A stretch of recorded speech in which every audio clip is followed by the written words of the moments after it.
le titre de la présentation d'aujourd'hui est Phonétique et prononciation, deux piliers de l'apprentissage du FLE, comment l'écoute du son et la prononciation font l'objet d'une attention particulière dans Prêt à parler.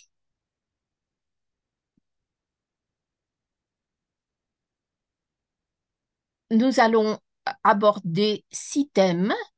Tout d'abord, pourquoi les professeurs ne travaillent-ils pas la phonétique? Ensuite, pourquoi est-il important de la travailler?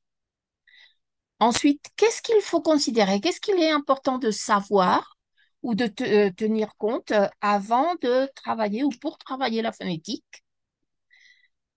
Comment enseigner les éléments de prosodie que nous allons voir sont très importants à enseigner, même des fois plus que les phonèmes. Ensuite, nous allons traiter d'autres phénomènes liés à la prosodie et à la chaîne parlée. Et finalement, comment nous aussi, dans Prêt à parler, on aborde les phonèmes, mais d'une manière différente que de celle qu'on utilise normalement. On va donc commencer par le premier thème. Pourquoi les professeurs ne travaillent-ils pas la phonétique? Oui, et nous partons de cette question.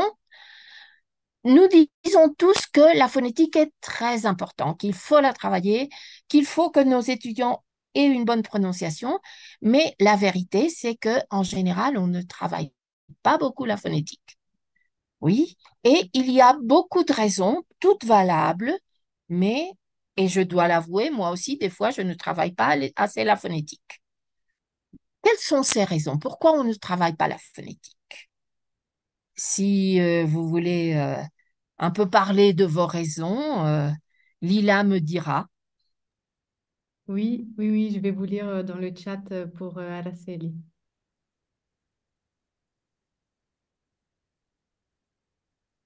Alors, Xavier nous dit par manque d'outils concrets et de formation, par insécurité linguistique. Audrey, souvent par manque de temps au vu des programmes chargés. Ouais, c'est souvent par manque de temps. J'ai aussi chronophage de Anela. Hmm, parce qu'on peut la travailler chemin faisant de Catherine aussi. Parce qu'on est peu formé de Violette. Manque de formation, de constance. Voilà, ce qui revient surtout, c'est le manque de temps, le manque de formation. Mhm. En effet, pendant les raisons que j'avais notées, qui reviennent à chaque fois dans les formations, c'est parce que je n'ai pas le temps. J'ai un programme trop chargé, il faut travailler la grammaire, il faut travailler la communication, il faut travailler 1000 choses. Donc, la phonétique, on n'a pas le temps. C'est aussi, c'est trop difficile. Ça revient à ce que vous dites de on n'a pas cette formation. C'est trop difficile, il faut maîtriser beaucoup de notions, savoir si c'est voyelle, consonne, semi-voyelle, ouverte, fermée, aiguë, grave, euh, occlusive, fricative, et tous ces termes de la phonétique que des fois nous ignorons et nous ne voulons pas trop y rentrer parce que c'est compliqué. Une autre raison, vous ne l'avez pas évoqué, mais il y a beaucoup de professeurs qui me disent les activités de phonétique sont ennuyeuses. Oui, toutes ces activités de discrimination où on doit marquer si on entend fou, fu, lou, lu, dépourvu de sens, dépourvu de notions ludiques, etc., ben, c'est ennuyeux. On préfère ne les faire que si on a 5 minutes à la fin de la classe, je ne sais plus quoi faire, donc je prends mon exercice de phonétique.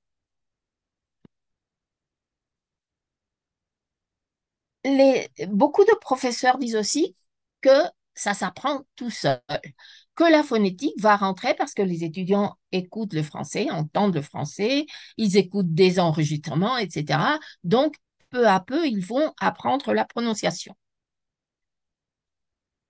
Et finalement, parce que les activités de phonétique du livre ne sont pas en relation avec les activités du reste de l'unité, le thème de la classe, donc j'en fais pas.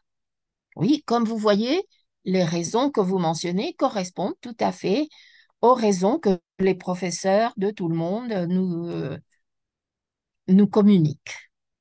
Hein. Ensuite, la question que nous nous posons, pourquoi est-il important de travailler la phonétique? Oui, nous considérons que c'est important. Pourquoi? Alors, il y a Marie-Hélène qui nous dit, c'est important de commencer par la phonétique, tout apprentissage pour que les élèves puissent prendre confiance en eux quand ils s'écoutent. Sophie, pour une meilleure communication.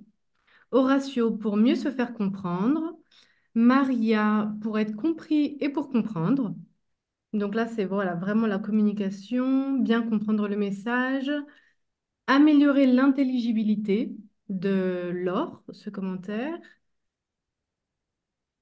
Parce que le français est une langue 100% phonétique.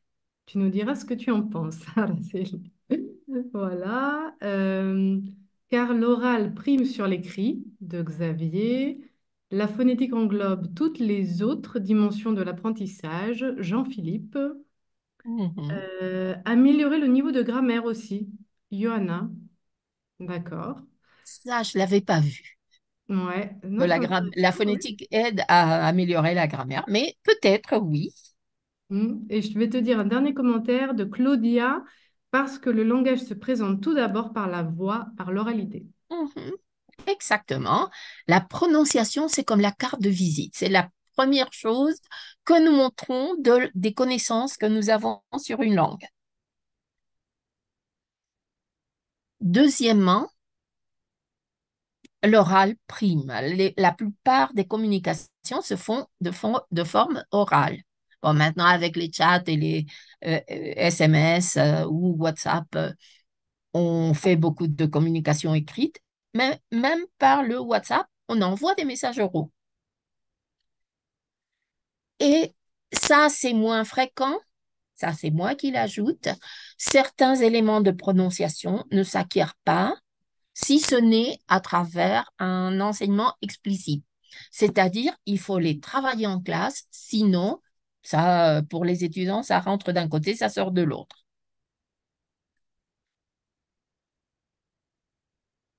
Si on ne prononce pas bien, on risque de provoquer des malentendus, et vous en connaissez beaucoup, même vulgaires, que je ne vais pas mentionner, mais il faut bien prononcer, mais, par exemple, merci beaucoup. Et autre chose, nous aimons tous, quand les étrangers parlent bien notre langue, eh bien, les Français plus que les autres nationalités. Oui, ça, c'est une caractéristique des Français. Ils adorent, ils aiment bien, ils disent toujours, ah, telle personne parle très bien le français, avec un tout petit accent charmant, mais quand ils entendent quelqu'un qui parle bien, ils adorent. Hein. Et même si, selon le cadre européen, le locuteur natif n'est pas le modèle à atteindre, une bonne prononciation va toujours aider à une bonne compréhension et à une meilleure entente. D'accord? Donc, qu'est-ce qu'il faut considérer pour travailler la phonétique?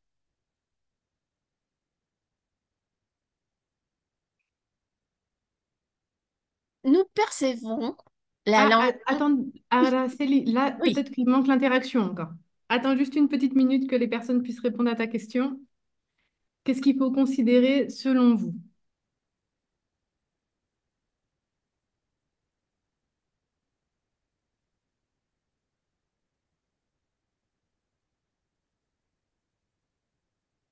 Alors, on nous dit, Adeline, Bérénice, la langue d'origine des apprenants. Mhm. Audrey, la prosodie. Céline, le rythme. De bonnes oreilles, Ingrid. D'accord. Les variétés du français, Mhm. Claudia. Le contexte de communication, selon Élodie. L'accentuation des mots, Marie-Hélène. L'intonation, Geneviève. Léo nous dit les différents accents. Alex nous dit l'articulation. Mhm. Nous Voilà. avons l'idée en général, parce que nous sommes tous obsédés par les phonèmes, nous avons l'idée que la majorité de la phonétique dépend de la langue maternelle des étudiants. Quand il s'agit des phonèmes, oui, je suis d'accord, mais il y a d'autres choses que vous avez mentionnées aussi, la prosodie, c'est-à-dire l'accent, le rythme, la mélodie et l'intonation, qui sont euh, euh, propres au français, qu'il faut travailler pareil, peu importe l'origine des étudiants. Oui. Et pourquoi la prosodie? Nous percevons la langue globalement. On n'entend pas les sons séparés. Et par exemple, si imaginez que vous êtes au bord de la mer avec une lune magnifique et votre acteur ou actrice préférée vous dit, oh, regarde, quelle ambiance romantique, regarde la lune. On ne va pas protester et dire non, tant que tu prononceras pas lune, moi, je j'y vais pas. Non, on comprend, même si c'est mal prononcé, avec les sons, mais donc les sons, les phonèmes sont importants à travailler, à pratiquer, mais il y a d'autres choses qui sont encore plus importantes. Il faut considérer que le premier sens qui se développe chez le bébé, c'est l'ouïe. C'est autour de du 6e mois de grossesse que l'enfant commence à entendre. Mais il entend la voix de sa mère, mais il n'entend pas des mots. Ce qu'il perçoit, c'est un rythme et une mélodie. Et ce rythme et cette mélodie vont rester dans son inconscient et il va être toujours guidé et il va toujours conserver ce rythme et cette mélodie. C'est très difficile de les perdre. Même quand on apprend une langue étrangère, on ne perd pas son rythme, sa mélodie. Et on l'applique à la langue étrangère. Et tant que nous ne recevons pas un enseignement de ces éléments, le rythme, la mélodie, il est très difficile de les apprendre. Je vous raconte une petite anecdote. Une fois, j'ai assisté à une conférence pour des professeurs d'anglais d'une fille mexicaine qui a fait une conférence très intéressante. Elle parlait très bien, elle avait une grammaire impeccable, mais en l'entendant, je me suis dit, tiens, elle parle espagnol avec des mots d'anglais. Pourquoi? Parce qu'elle avait le rythme de l'espagnol et la mélodie de l'espagnol. Et en l'entendant, on sentait que c'était l'espagnol avec des mots d'anglais. Donc, il faut enseigner la phonétique en partant de ces éléments qui vont nous donner l'âme de la langue. Il faut commencer par travailler l'accent, le rythme et la mélodie et l'intonation. Je vais expliquer la différence. Et peu à peu aussi, quand c'est nécessaire, à chaque fois que c'est nécessaire, travailler les sons. Et la question qui se présente, c'est comment pouvons-nous travailler les éléments de prosodie? Et je vais commencer par l'accent. L'accent, la définition de l'accent phonétique, c'est une syllabe qui se prononce différemment des autres. Oui, cet accent, dans les langues qui ont un accent, euh, il est différent, différent pour chaque langue. En français, par exemple, l'accent est une syllabe longue. En espagnol, qui est ma langue maternelle, c'est une syllabe forte. En anglais aussi. C'est pour ça que ça s'appelle stress. Oui. C'est aussi un accent qui correspond à un groupe de mots et non pas à un seul mot. En général, dans beaucoup de langues, chaque mot a son accent. En français, non. Je vais avoir deux ou trois mots, des fois même quatre. Quand je dis par exemple, qu'est-ce que tu fais? Il y a beaucoup de mots, mais j'ai un seul accent sur fait. Mhm. Pour enseigner l'accent, il faut s'aider des mouvements du corps. Oui, je vais faire des mouvements prolongés, par exemple, faire un mouvement de bras ou faire un pas, etc. Des, des mouvements prolongés qui vont allonger l'accent des étudiants pour éviter qu'ils partent comme ça, parce que ce n'est pas joli. Oui, et donc l'accent va être le premier élément à travailler en phonétique parce que c'est justement l'accent qui va déterminer le rythme et la mélodie. Nous travaillons dans Prêt à parler à partir de la première unité de Prêt à parler 1. Nous travaillons sur l'accent avec des exercices d'écoute. Bonjour, vous êtes Louise Dulac. Et après des exercices de reproduction. L'étudiant doit identifier les accents et puis prononcer les mots, les phrases en fait, parce que l'accent est aussi un phénomène de phrase. Oui, et je vous dis, c'est à partir de la première unité, du premier livre. Nous avons ensuite le rythme. Le rythme, c'est la répétition de l'accent. Et nous avons un rythme en français du type ta ta ta, ta ta ta ta, ta ta ta. Oui. Pourquoi? Je vais avoir une série de mots qui vont porter un seul accent. C'est ce que François Violent, en théoricien de la phonétique, appelle le mot phonétique. Le mot phonétique, c'est entre deux pauses à l'oral, pareil que le mot écrit et à l'ordinateur entre deux espaces. Le mot phonétique est ce qui se prononce d'un seul coup entre deux pauses. Oui, je répète, on va prononcer deux, trois ou plus de mots avec un seul accent. Et ceci va donner un rythme particulier au français que aucune autre langue n'a. Mhm. Dès qu'on entend parler quelqu'un en français, on entend ce rythme et on se dit, euh, il parle français ou elle parle français. Ce rythme est très important à travailler systématiquement en faisant des activités d'observation, de répétition, d'imitation, de trouver des phrases qui ont le même rythme que d'autres. Parce que, comme je vous disais tout à l'heure, si on ne travaille pas le rythme, l'étudiant ne va jamais l'apprendre. Il va continuer à faire le rythme de sa langue qui va mettre un accent sur chaque mot. Hein? Qu'est-ce que nous proposons dans Prêt à parler?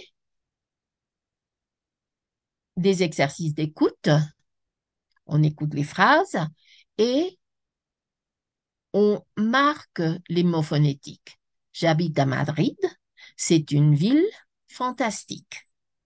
Oui, ça, c'est un exercice qui est dans le livre de Prêt à parler 1, à l'unité 5, où l'étudiant doit identifier à partir de l'écoute les mots phonétiques. Oui. Et ensuite, pour être conscient, pour qu'il soit conscient de cette différence entre les mots écrits et les mots phonétiques, les mots prononcés, ils vont écouter des phrases et compter le nombre de mots à l'écrit. Nous avons 10 mots. Et à l'oral, allez tout droit et prenez la deuxième rue à gauche. 5 mots phonétiques. Hein? Et ça, on le fait tout le long des manuels de prêt-à-parler. Ici, nous avons un exemple du cahier d'exercice de prêt-à-parler 2, unité 10. Oui, pareil, on écoute, on met des barres. Ça, c'est un exercice qui peut être pour des gens qui n'ont pas suivi le premier prêt-à-parler, et on le fait comme ça. Mais si c'est des étudiants qui ont déjà suivi le niveau A1 à partir de prêt-à-parler 1, on peut, sans écouter, leur demander de marquer les mots phonétiques et après écouter et confirmer s'ils ont bien répondu à l'exercice. Le niveau 3 de prêt-à-parler propose une récapitulation et un travail systématique à partir du mot phonétique de 2 syllabes. Bonjour Nicole, ça va? Après 3 syllabes, après 4 syllabes, après 5 syllabes. En général, le mot phonétique peut avoir entre 1 syllabe et 6 syllabes. Les mots phonétiques à 6 syllabes sont rares parce que pour l'oreille du français, c'est un peu trop long. Et ils vont couper des groupes de 6 syllabes. Par exemple, je voudrais un petit café. Ils vont le couper en deux, même si, en principe, ça devrait être le même groupe rythmique. Mhm. Donc, l'étudiant va découvrir ces mots phonétiques et en même temps les reproduire, les travailler et s'habituer à prononcer le français avec ce rythme qui est très important pour le français et qui l'identifie comme langue. Oui. Il y a aussi des activités où l'étudiant doit chercher d'autres phrases qui ont le même patron rythmique. Par exemple, j'aime beaucoup le français. Mes amis sont pas là. J'ai 2 fois le même rythme avec des phrases très différentes. Ça, en général, ça n'arrive pas avec d'autres langues. Ensuite, nous avons la mélodie et l'intonation. Je fais une différence entre la mélodie et l'intonation. Beaucoup de gens pensent que c'est la même chose. La mélodie est la modulation normale de la voix quand on parle français. Alors que l'intonation va transmettre une intention de communication déterminée. Dans l'intonation, j'ai l'intonation de la question, l'intonation de l'ironie, l'intonation de la colère, l'intonation de l'énervement, etc. Hein? La mélodie est déterminée par les groupes rythmiques et par l'accent long. Oui, comme j'ai un accent long, je vais, à chaque fois que je termine un mot phonétique, je vais prolonger cet accent et monter quand je n'ai pas terminé ma phrase. Et quand je termine ma phrase, je vais avoir une intonation qui tombe. Oui, c'est-à-dire, je vais avoir une mélodie du français, nanana, nanana, nanana. Oui, et ça monte beaucoup et ça descend beaucoup parce que l'accent est long et on ne peut pas rester. Et il faut habituer nos étudiants à prononcer, à reproduire cette mélodie. qui est très, très, très importante. L'intonation va changer le message transmis et les étudiants doivent identifier les, les différentes intonations du français, si c'est l'ironie, si c'est la tristesse, si c'est la colère, etc., l'énervement, à partir d'une écoute et d'une comparaison avec leur propre langue, voir si l'intonation coïncide ou non. Oui, et là, par exemple, on nous dit quelques mensonges et on va voir tout à l'heure une vidéo des capsules de phonétique de Maison des langues. On nous dit que l'intonation de la question monte toujours et l'intonation de l'affirmation descend toujours. Mais je peux demander à quelqu'un, qu'est-ce que tu fais demain? Là, c'est une question. Et ce n'est pas une question qui monte. Donc, identifier à quel moment l'intonation de la question monte et à quel moment l'intonation de la question descend, c'est aussi très important dans les exercices, dans les activités de prêt-à-parler. Nous considérons que c'est très important, très, très important de travailler en même temps et l'intonation et la mélodie. Comment on va travailler l'intonation et la mélodie dans Prêt-à-parler? Bon, nous avons par exemple des exercices où l'étudiant doit écrire, doit dessiner les courbes mélodiques d'une phrase. Il écoute, j'adore le cinéma et j'aime beaucoup le théâtre, mais je n'aime pas les concerts. Oui, il écoute, il dessine les lignes. Bon, là, c'est l'exemple. Après, pour les autres phrases, il écoute, il dessine les lignes. Après, il lit en même temps, il lit les phrases proposées. En respectant, on lui demande de respecter la mélodie. Et après, on lui propose des patrons mélodiques. Par exemple, nanana, nanana. Comme exemple, j'adore la plage et la montagne.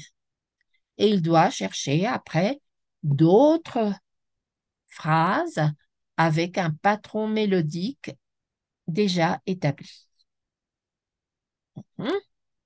Ça aussi, il faut le travailler tout le long de l'enseignement. Il ne suffit pas de faire un seul exercice, il faut faire des exercices répétés parce qu'un seul exercice ne sert à rien. Nous avons aussi identifié l'intonation s'il s'agit d'un ordre ou d'un conseil. Une fois que les étudiants ont identifié l'intonation, ils vont lire des phrases, prononcer des phrases, d'abord avec une intonation d'ordre et après avec une intonation de conseil pour bien fixer la différence. Ça, c'est une activité de prêt-à-parler 2, mais ça revient aussi plus complet, plus étoffé au livre 3, quand ils doivent identifier plusieurs sentiments, le bonheur, la tristesse, la colère, la peur, la surprise, avec les différentes intonations. Vous voyez que finalement, pour travailler tous les éléments de prosodie, Prêt-à-parler propose beaucoup d'activités, des activités en plus liées au thème de l'unité, parce que tous les exercices de phonétique sont portent sur les mêmes thèmes et sur les notions proposées dans le manuel.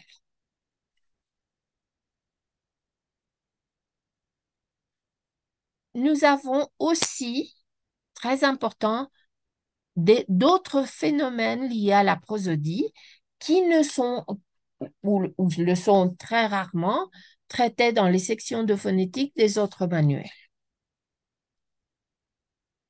Et ces éléments sont par exemple ici le hiatus et l'enchaînement. Je sais, ce sont des mots bâtards, difficiles, on ne sait même pas ce que c'est, mais je vais expliquer. Le hiatus, c'est lorsque j'ai deux voyelles à l'intérieur d'un mot qui doivent se prononcer bien différenciés. Par exemple, un tatouage. Beaucoup de prénoms en français, Joël, Gaël, Noël, ont des hiatus. Il y a aussi des enchaînements vocaliques. Le phénomène de l'enchaînement se produit entre un mot et l'autre. Pourquoi? Parce que je dois enchaîner les mots à l'intérieur du mot phonétique. Donc, quand je dis Maria habite à Madrid, Maria et habite sont dans le même mot phonétique, donc je dois les lier. Alors, lorsqu'un mot se termine par une voyelle prononcée et le mot suivant commence par une voyelle, j'ai un enchaînement vocalique. Bon, j'ai donné l'exemple de Maria habite à Madrid, mais je peux dire aussi Emma étudie le français. Et je ne prononce pas Emma étudie le français, je dois dire Emma étudie le français. J'ai deux mots phonétiques. Emma étudie, c'est un seul mot phonétique. Je fais en enchaînement. L'enchaînement consonantique, c'est quand je dois lier dans le mot phonétique une consonne du mot précédent et une voyelle du mot suivant. Oui, lorsqu'un mot se termine par une consonne prononcée et le mot suivant commence par une voyelle. Par exemple, c'est étudiante. Et en fait, je vais prononcer, si je divise en syllabes, je vais dire c'est étudiante. Et le T de cette va pratiquement être prononcé dans la syllabe d'étudiante. Oui. Et nous faisons aussi des activités pour travailler le hiatus et ils doivent identifier dans Prêt à parler 3 le hiatus et l'enchaînement vocalique. Mhm. Et on donne aussi une explication pour les étudiants sur ce que c'est qu'un hiatus et l'enchaînement vocalique. Mhm. Nous avons aussi les liaisons et l'alternance consonne-voyelle. La liaison, ça oui, nous connaissons tous la liaison, mais des fois, il y a des gens qui confondent la liaison avec l'enchaînement consonantique. La différence, c'est que dans la liaison, je vais prononcer une consonne qui normalement ne se prononce pas. Oui, c'est un mot qui se termine par une consonne finale non prononcée et le mot qui la suit commence par une voyelle. Et je vais prononcer cette consonne non prononcée. Exemple, les étudiants. Il y a aussi quelque chose qui peut nous servir si on travaille la phonétique de cette manière, par mot phonétique. C'est beaucoup plus facile de distinguer les liaisons obligatoires des liaisons facultatives. Normalement, les liaisons obligatoires vont se produire à l'intérieur du mot phonétique. Les étudiants, nous allons. alors que les liaisons euh, facultatives, c'est entre deux mots phonétiques. Ils vont étudier ou ils vont étudier. Hein. Ensuite, l'alternance consonne-voyelle. Le français, la langue française, a une préférence pour la syllabe ouverte, c'est-à-dire une syllabe qui se termine par une voyelle. Mhm. Quand cette tendance ne se présente pas, le français corrige. Et le cas typique, c'est le pronom, l'adjectif démonstratif masculin quand le mot commence par une voyelle. Je vais dire c'est immeuble. Oui, je ne mets pas d'apostrophe, je ne mets pas, je fais une adaptation pour respecter cette alternance consonne-voyelle. Ça aussi, c'est traité dans Prêt-à-parler et nous avons toutes les différentes adaptations que nous faisons pour ça. La liaison, l'ajout de quelque chose, le changement du possessif mon ami féminin, ça c'est l'alternance consonne-voyelle. Et l'étudiant va identifier ces mots. Oui. Et nous ne négligeons pas les phonèmes. Oui. C'est très important de travailler le rythme, la mélodie, mais on travaille aussi les phonèmes, mais on les travaille autrement. Oui, il est important que les étudiants fassent une réflexion sur, sur les phonèmes et leur utilisation. Et nous avons par exemple ici la prononciation de la graphie X qui peut se prononcer Z, X, S, X ou rien. Oui. Et nous avons l'exemple de chez maman est un excellent restaurant prononcé excellent. Oui. Après, l'étudiant fait une conceptualisation pour savoir si quelles sont les différentes prononciations du X et à quel moment on prononce X, S ou rien. Oui. Et pour travailler les sons, on utilise aussi des virelangues, qui est une manière ludique de travailler les phonèmes. Oui, et nous avons ici, en relation à la prononciation de X, 5 virelangues pour pratiquer et travailler la prononciation de X. Là aussi, nous avons une réflexion dans Prêt-à-parler 3, une réflexion sur la modification de la voyelle qui est placée avant un Y. Oui, ici, je ne vais pas prononcer balayer, mais le A se modifie et je vais prononcer balayer, nettoyer, etc. Oui,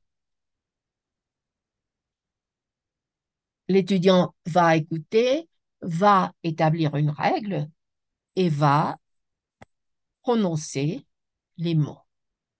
Nous avons aussi d'autres activités ludiques où nous mélangeons plusieurs sons. L'étudiant dans cet exercice, par exemple, doit colorier les mots qui ont la voyelle nasale 1, comme dans pain. En rouge, les mots où on prononce le son S, comme dans tasse.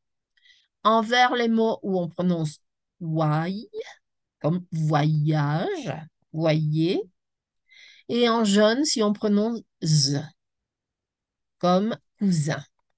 Donc, il va avoir un tableau colorié et après, il doit écrire et prononcer des phrases qui ont 3 mots de différentes couleurs. Mhm. Donc, il y a le jeu de colorier, prononcer les mots et les colorier, et après, de essayer individuellement ou en équipe de trouver d'autres mots. Hein. Nous essayons aussi de travailler les phonèmes en relation avec la grammaire et la communication. Dans ce cas, nous avons par exemple la voyelle, les voyelles nasales pour marquer le féminin ou le masculin. Breton, breton, bretonne. Donc, nous avons Claude et Breton ou Claude et Bretonne. Et il doit marquer si c'est un homme, une femme. Mexicain, mexicaine, pareil. Oui. Donc, la phonétique là n'est pas ennuyeuse, n'est pas isolée de tout. Elle est associée à la notion de féminin-masculin. Nous avons aussi, pour dans Prêt-à-parler 2, un autre exercice dans la même optique. J'ai la prononciation de deux phrases entre l'imparfait et le passé composé. Je mangeais des pommes et j'ai mangé des pommes. J'ai. Mhm. Où la phonétique a une valeur d'enseignement de la grammaire. Comme j'avais dit non, mais oui.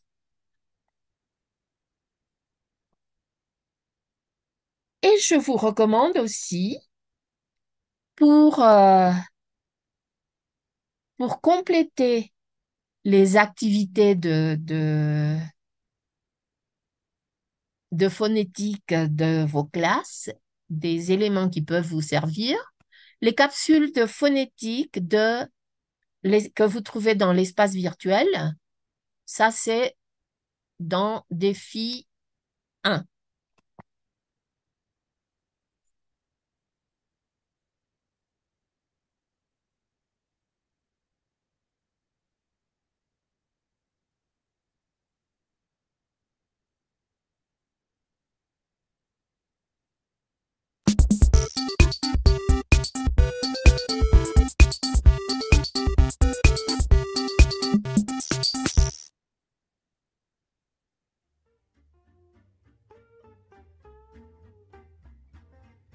Quelle est la musique de votre langue pour signifier une question? Est-ce que la musique monte? Est-ce que la musique descend? Est-ce qu'elle est stable? Pouvez-vous l'imiter avec la? En français, l'intonation s'étage sur 4 niveaux. Le niveau le plus confortable est le rez-de-chaussée, le niveau 2. En général, on commence à parler sur le niveau 2. Et pour les questions, quelle est la mélodie en français? La question qui commence par un mot interrogatif ne commence pas au niveau 2. La question avec un mot interrogatif commence tout en haut, au 4e étage. Le mot interrogatif se place au 4e étage. Que connaissez-vous de la Belgique? Ta ti ti ti ta ti ti ti ta. Que connaissez-vous de la Belgique? La voix commence au 4e niveau. Que, à la fin de la question, avec un mot interrogatif, je peux choisir entre 2 niveaux d'intonation. Descendre au niveau 1 pour dire que la phrase est finie. Ou monter au niveau 4 pour rappeler que c'est une question. Que connaissez-vous de la Belgique? Que connaissez-vous de la Belgique? En situation informelle, il y a une mélodie spécifique. Un spéculoos. C'est quoi? Tu veux un spéculoos? Pour la question informelle, la voix part du niveau 2 et monte au niveau 4. Un quoi? Ti ti ti ta, ti ta. C'est à mettre sur le niveau 2. Un spéculoos. C'est quoi?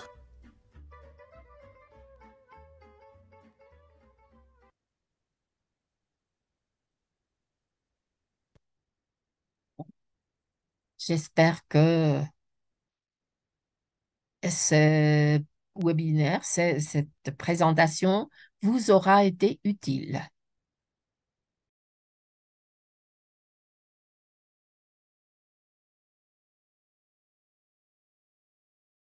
Première question. Tout. Es-tu prête? Bien sûr. Je ne sais pas si je pourrais y répondre, mais je suis prête. Alors, je te dis ça de suite. Il y en a plusieurs, du coup, on essaie quand même de les regrouper pour que ça aille tous dans le même sens. Euh, Donc, deux petites questions, une sorte de mise en bouche qu'on va appeler, qui vont dans le même sens déjà pour commencer. C'est quel type d'exercice physique peut-on utiliser pour entraîner la bouche à faire le mouvement correct pour bien prononcer pour des élèves de classe de FLE? Donc, pour que les élèves de FLE puissent bien prononcer, si je comprends bien la question. Et ensuite, je te pose la deuxième aussi en même temps, parce que les deux sont liés.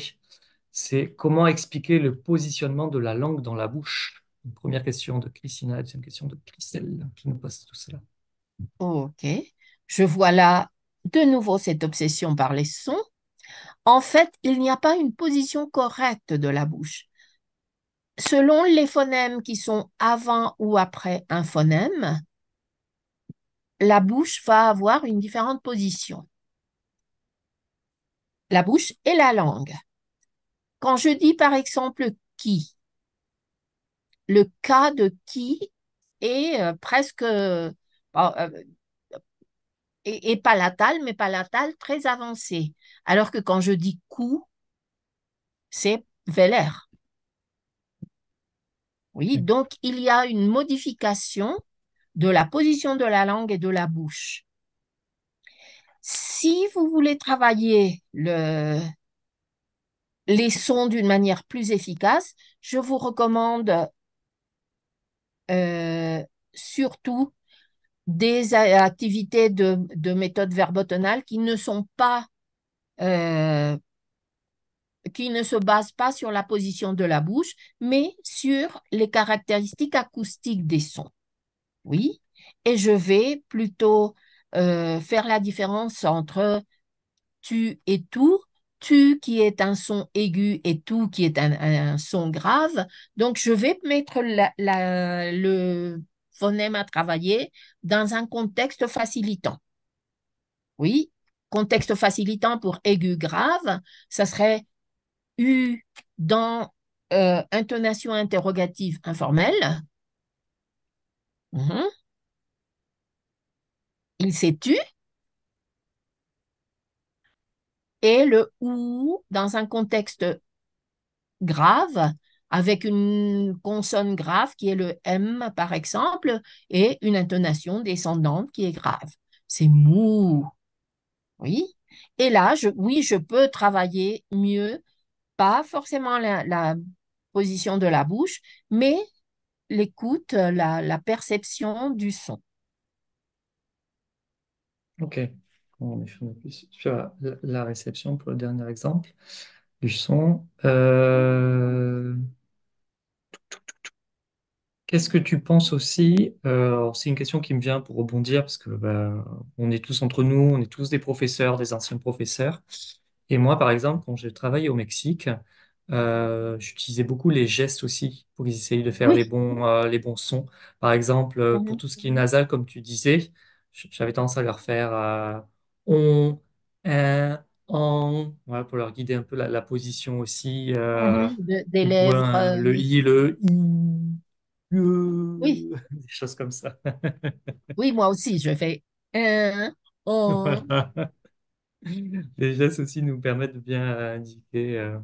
De toute façon, ça, j'imagine qu'on est quand même beaucoup de professeurs automatiquement à Mhm. en venir avec les gestes au final. Ok, merci. Autre question. Donc, si je ne regarde pas en face de la caméra, vous inquiétez pas, c'est que j'ai deux écrans et que les questions sont sur mon deuxième écran. Alors, des questions portant sur les supports pour travailler la phonétique. Donc Xavier qui émet un certain doute sur l'utilisation des virelangues en classe. Pour lui, en gros, il dit, mais si c'est déjà difficile pour des natifs que de faire un virelangue, il se trompe souvent, quel est le but pour des allophones? C'est des virelangues pas trop difficiles. Mhm, Il y a une activité, par exemple, pour le rythme de chez les papous, il y a des papous papa et des papous papa. mhm. Donc, ça, c'est pas un virelangue difficile. Les virelangues des taxes n'est pas non plus très difficile. Donc, en général, c'est des virelangues pas trop difficiles. Et les virelangues peuvent être très utiles aussi pour pour les étudiants quand ils n'articulent pas, parce que l'articulation peut être un problème grave quand on étudie le français. Donc, la répétition de virelangue pas trop difficile, avec un objet qui bloque la bouche, et je devrais peut-être pas le dire, mais je fais avec des chupa chups, qui sont des sucettes qui ont une taille très adéquate pour bloquer la bouche, mais qui permettent encore de prononcer. Donc, on prononce des virelangues telles que celui que propose Giuseppina, un chasseur sachant chasser, prononcé avec la chupa chup et un Kleenex à la main, évidemment, parce qu'on bave.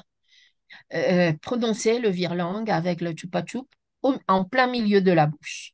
Ça nous fait articuler. Oui, oui, oui, exactement. J'avais commencé aussi à répondre dans le même sens que toi, que déjà, en plus, ils vont peut-être pas pour les difficiles de dire à la même allure qu'un natif. Et en Mhm, plus, comme tu dis, ça, que le son revient souvent dans la phrase, ça permet vraiment de s'efforcer à bien articuler pour mhm. émettre le son. Tout à fait d'accord avec toi. Ensuite, donc toujours dans la même catégorie, on a Nora posé une très bonne question. J'ai beaucoup aimé la question. Qui dit, peut-on considérer la lecture oralisée, donc à voix haute, en classe de FLE, pour tout ce qui concerne les textes, notamment les consignes, donc est-ce donc, pourrait-on le considérer tout cela comme un outil en même temps pour détecter les erreurs de prononciation et les amener à les corriger? Pas tout de suite, pas tout de suite dans l'enseignement. Une fois qu'on a travaillé, qu'on a bien travaillé le rythme, la mélodie, oui, on peut faire un travail de lecture, lecture de texte, lecture même de pièces de théâtre, pour mettre en pratique tous les éléments qu'ils ont acquis, qu'ils ont appris sur la mélodie et le rythme. Mais si on commence tout de suite par la lecture, on risque de provoquer des vices qui seront après difficiles à enlever. Dans un deuxième moment. Oui, dans un deuxième moment, une fois qu'on aura assez travaillé le rythme, la mélodie. Et qu'est-ce que tu en penses? Moi aussi, j'ai expliqué que, comme tu disais, déjà, il y a un certain niveau, donc imaginons avec des B1 et des B2, Mhm, le fait de faire une lecture expressive d'un texte va permettre aussi de voir la compréhension. Parce mhm, qu'imaginons un des personnages un peu triste, et si notre apprenant, il le lit, et alors, hier, son père est mhm, mort, ouais, ça indique aussi qu'il n'a pas compris le texte. Du coup, je trouve que c'est bien, ça permet de lier à la fois prosodie, phonétique mhm, et aussi ben, compréhension orale mhm. à certains Oui, tout moments. à fait. Je me rappelle quand j'étais étudiante de français à l'IFAL que, on nous a fait travailler sur un texte de Daninos c'était les Polyou Galant. C'était un chapitre des carnets du major Thompson. Et le texte disait, les écoliers français savent tous qu'à la bataille de Fontenoy, le commandant des gardes françaises, Monsieur Danteroche, s'avançant seul vers les Français, se découvrit et leur cria: Messieurs les Anglais, tirez les premiers. Et puis il y a toute une discussion à propos de ça. Et c'était très amusant et ça nous a fait beaucoup travailler sur le rythme, sur le. Exactement, exactement. Très bon texte en plus. Mhm, excellent, je vous le recommande à partir du niveau B2. Oui. Ensuite, euh, on a deux questions portant sur la phonétique chez les débutants. comment peut-on développer, donc Laura qui nous demande comment peut-on développer une conscience phonétique chez nos étudiants, entre parenthèses, débutants. Et aussi Christelle qui nous dit comment expliquer la phonétique à des personnes qui ne maîtrisent pas le français. Mhm. Ben, justement, les enfants acquièrent leur conscience phonétique à partir de comptines du type quelle heure est-il, Madame Persil, 6 heures moins le quart, Madame Placard. Mhm. Là, ils développent ce rythme du français pour que vous voyez un peu l'importance du rythme. Et le fait de travailler le rythme et de travailler en, à séparer les mots phonétiques, ça, ça donne à partir des étudiants du niveau débutant, ça aide à acquérir peu à peu le rythme du français. Hmm, Mhm. tout à fait d'accord. Bonjour, comment ça va? Comment vas-tu? Je vais très bien. Et souligner, bien souligner le rythme. Même si c'est un peu exagéré au début, peu à peu, les étudiants arrivent à reproduire le rythme. 100% d'accord avec toi. Autre question, alors qui est un peu pourtant sur la théorie cette fois-ci. Jean-Philippe, il nous demande, l'allongement d'une syllabe peut jouer un rôle comme c'est impossible en phonétique. Quelle est la terminologie pour parler de cet effet? OK. Il y a, en plus de l'accent normal allongé du français, il y a ce qu'on appelle l'accent d'insistance, qui ne se place pas à la fin du mot phonétique, mais qui se place au début, à la première syllabe du mot du dictionnaire. Et des fois, on sépare même les syllabes et on dit, mais c'est incroyable ce que tu fais. C'est impossible de faire ça. Exact. Et c'est un accent qui est allongé, mais en même temps, il est fort. Ouais. Et il faut, ben, ça c'est un accent à commencer à maîtriser à partir du niveau B1, B2, parce qu'il va être très utile pour les étudiants de niveau C1 lorsqu'ils veulent faire des exposés argumentatifs et qu'ils veulent attirer l'attention de leur interlocuteur et de souligner quelques mots qu'ils veulent souligner. Exact, merci. Juste, il y en a certains qui redemandent, tu sais, le texte que tu as dit sur les Anglais pour à partir du B2 là, que tu as commencé à citer. Certains, le titre, ils n'ont pas bien entendu le titre et l'auteur du livre. L'auteur du livre, c'est Pierre Daninos Mhm. et le livre s'appelle Les carnets du major Thompson et Parfait. le chapitre que j'ai cité, c'est Poli ou galant. Notez bien.